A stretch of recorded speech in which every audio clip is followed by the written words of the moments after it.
Muraho neza abavandimwe, nongeye kubaramutsa aho muherereye hose. Amahoro y'Imana abane namwe.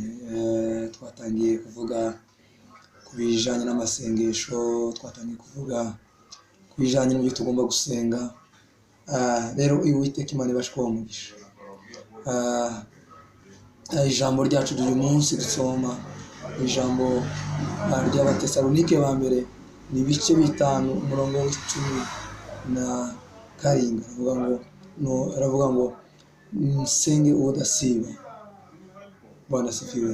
Ni ukuvuga ngo icyo dushaka gusenga cyangwa icyo dushaka kuvuga, turashaka kuvuga ngo ubuzima bw'amasengesho, cyangwa tuvuge ngo amasengesho ni iki, twige kijyanye n'amasengesho ndetse n'uburyo tugomba gusenga. Ubundi iyo tuvuze amasengesho ni ukuvuga ngo ni iki twiga. Amasengesho ni ububasha twahawe n'Imana, kandi Imana ikabasha kubaho umuntu. Kandi ubundi amasengesho ni ukuvuga ngo ni igihe duhamagara Imana kugira ngo izikore ibintu mu buri twebwe. Kandi ikindi, amasengesho ni communication hagati y'umuntu n'Imana. Ni ukuvuga ngo usenga Imana biciye mu masengesho, cyangwa uvugana n'Imana biciye mu masengesho. Kandi ikindi, amasengesho ubwo ntabwo ari formule. Ni ukuvuga ngo amasengesho ahubwo ni ururimi dukoresha kugira ngo tubashe kugirana ubusabane n'Imana.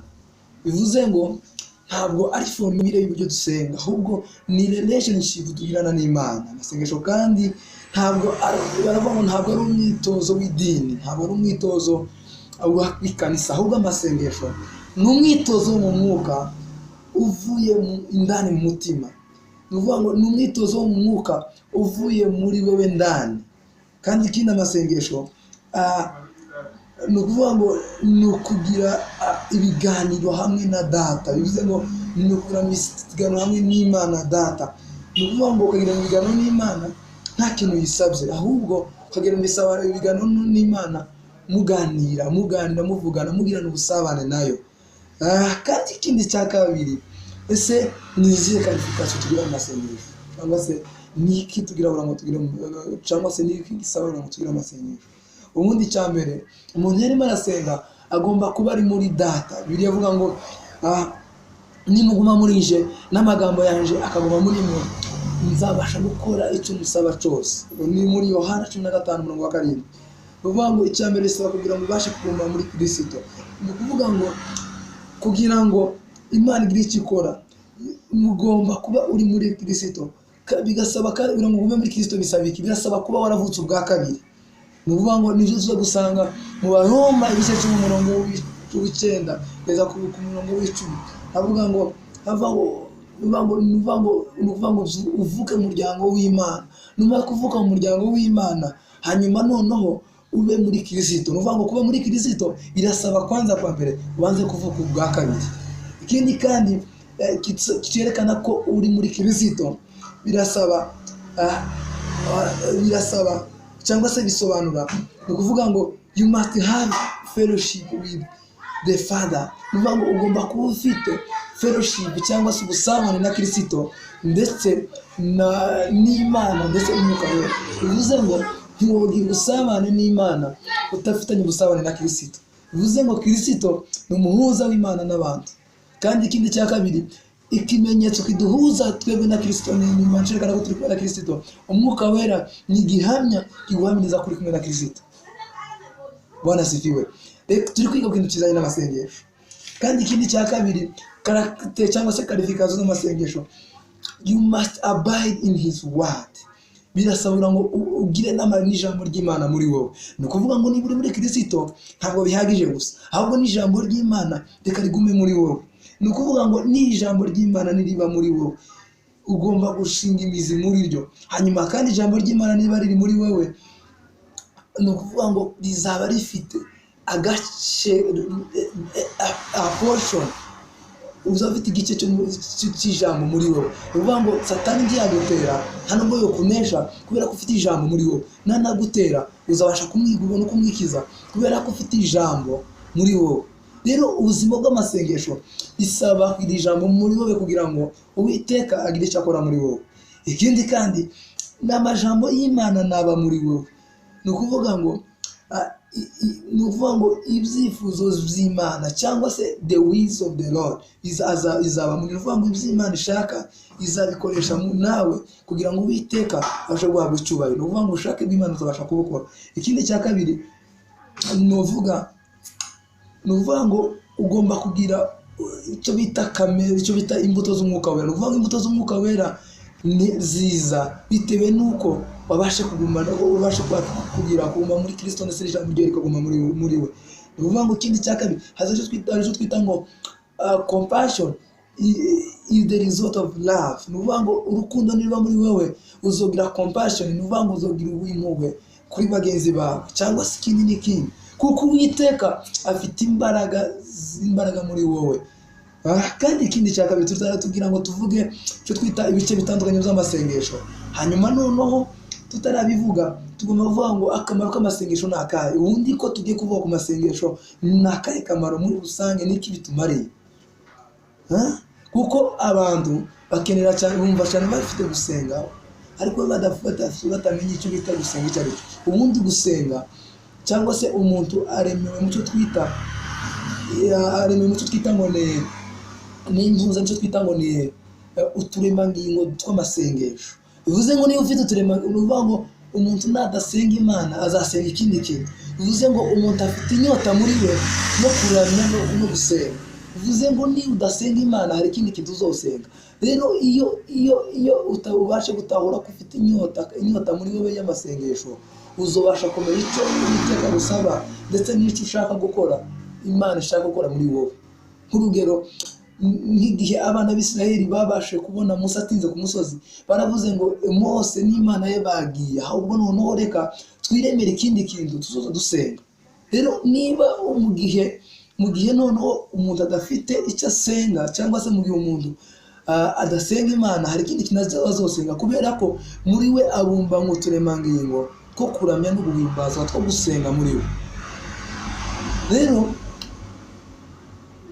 ubundi iyo dusenga, ubundi gusenga bimara iki? Ubundi iyo kubera ko umuntu ubundi aremewe mu tuntu two gusenga cyangwa uturemangingo two gusenga, ni iki ubundi akamaro ko gusenga muri make ni agaki? Akamaro ko gusenga, icya mbere biciye mu masengesho uzabasha kumenya ibitekerezo by'Imana. Ni ukuvuga ngo ibitekerezo by'Imana kuri wowe ubasha kumenya biciye mu gusenga.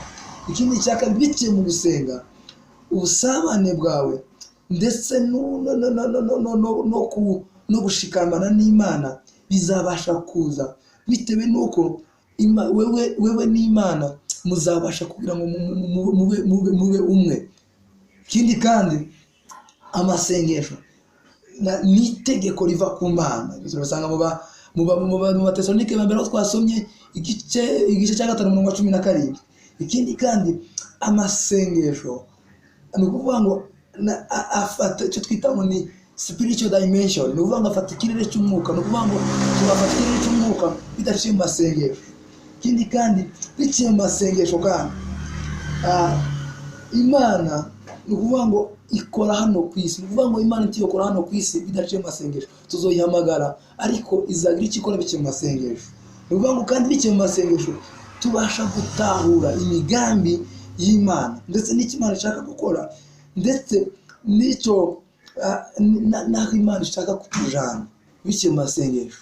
Ikindi kandi ni gute tugomba gusenga, bisaba kugira ngo dusenge. Ni ukuvuga ngo ni gute tugomba gusenga. Icya mbere tugomba gusenga mu ibanga.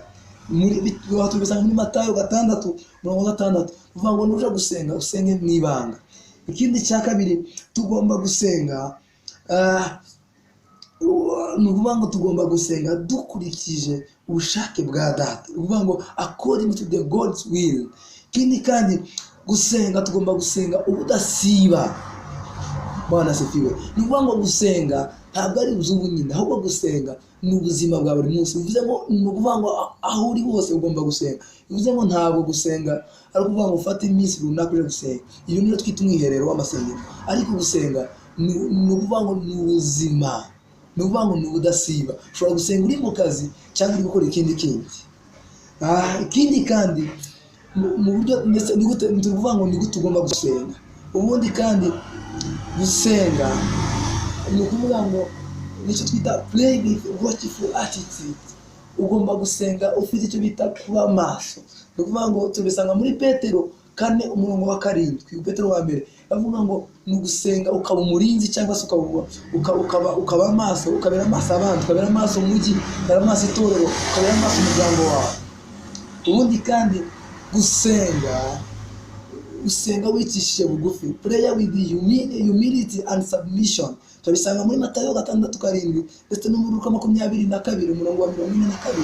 Uvuga ngo gusenga ibyo twita ngo ni pray with humility and with submission. Gusenga uciye bugufi ndetse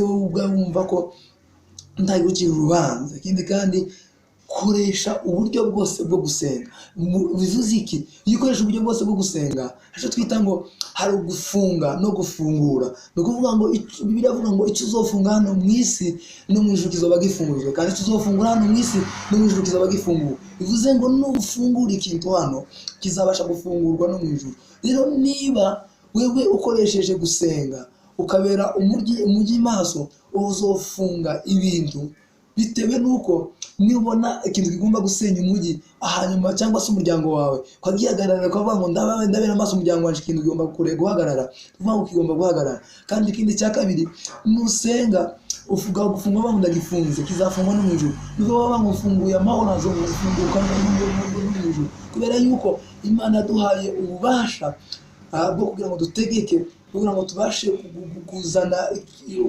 ubuzima bw'Imana hano ku isi.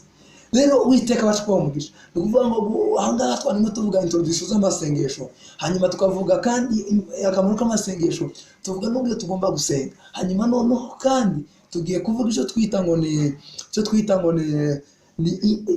uburyo butandukanye bw'amasengesho. Rero mukomeze kubana natwe, hanyuma guhera umunsi w'ejo turavuga uburyo butandukanye bw'amasengesho. Tuvuge ngo ese ugomba gusenga biciye mu buhe buryo, ndetse ni ubuhe buryo bwiza bwo gusenga. Hanyuma Uwiteka bashikuba umugisha. Komeza gukora subscribe kuri Facebook, dukomeze gukurikirana ndetse no kuri YouTube. Uwiteka bashikuba umugisha. Hanyuma dukomeze kuba mu buzima bw'amasengesho. Uwiteka akomeza kutwishurira ibitekerezo byiwe. Hanyuma kandi ikindi kandi twumve ko tubwire Imana nko kujya Dawidi yayibwiye, yaravuze ngo wa Mana we ubashe kunsuzuma niba ndyamye, ubashe gusuzuma umutima wanje, uhindukize urebe imbere n'inyuma yuko njewe hari ikintu kiri nteganya cyangwa se mpanga wowe utazi. Uvuga ngo Imana irakuzi kandi izi ibyo bamo, izi ibyo utekereza. Rero reka Imana ibashe kuba mu buzima bwawe, kandi uri mu buzima bw'amasengesho, kuko ubuzima bw'amasengesho nagace ko mu buzima bwacu. Uwiteka bafashe kuba umugisha, kandi Imana ibashe kubagirira neza. Murakoze cyane.